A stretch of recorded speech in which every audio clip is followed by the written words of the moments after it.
ও সহযোগী সংগঠনের নেতৃবৃন্দ রূপগঞ্জ ইউনিয়ন ওয়ার্ড এবং থানার বিভিন্ন নির্বাচিত করেছি। এমপি নির্বাচিত হওয়ার পরে আপনারা দেখতে পাচ্ছেন বারবার বিভিন্ন পদে পদোন্নতি হয়ে আসেন। আমাদের জনাব গোলাম ফারুক খোকন ভাই, সম্মানিত বিশেষ অতিথি নূর নবী ভাই সহ রূপগঞ্জ ইউনিয়ন বিএনপির সভাপতি আজকের এই ইফতার ও দোয়া মাহফিলের সম্মানিত সভাপতি রূপগঞ্জ ইউনিয়ন রূপগঞ্জ এবং রূপগঞ্জ ইউনিয়ন থেকে সংগ্রামী ভাই, আপনারা দেখেছেন নির্বাচনের আগে তিনি বলেছেন এবং যারা মাদক বিক্রি করছেন তাদেরকে আইন প্রশাসন দেওয়া দেখতে সামনে উপস্থিত বিএনপির নেতৃবৃন্দ সবার প্রতি আমার বিপ্লবী সালাম। আগামী উপজেলা নির্বাচনে বিসমিল্লাহির রহমানির রহিম বাংলাদেশ জাতীয়তাবাদী যুবদল এবং সাধারণ সম্পাদক জিন্নাত ভাই এবং উপস্থিত এখানে নেতৃবৃন্দ, ওই সময় উপজেলায় নির্বাচন হয়েছিল।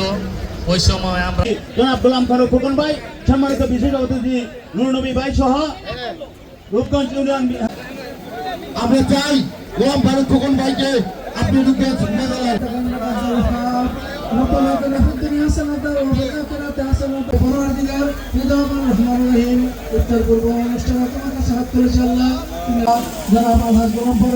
মনের বাসনা তুমি পূর্ণ করে দাও।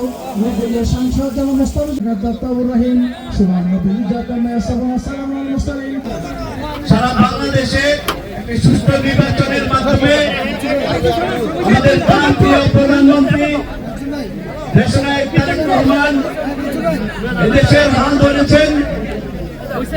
উনি যে প্রতিশ্রুতি দিয়েছেন যে বাংলাদেশের ফ্যামিলি কার্ড দিবেন, সেই ফ্যামিলি কার্ড উনি অলরেডি উদ্বোধন করেছেন এবং ঘরে ঘরে পৌঁছে দেওয়ার কাজ শুরু করেছেন।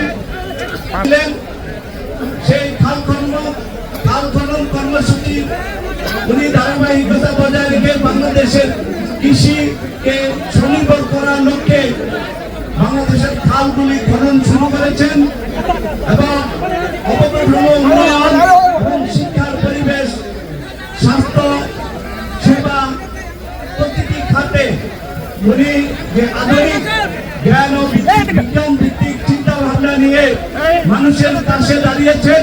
আমাদের সাবেক বিপি এবং মুলাপাড়া ইউনিয়নের চেয়ারম্যান, এছাড়াও তার অনেক গুণ আছে।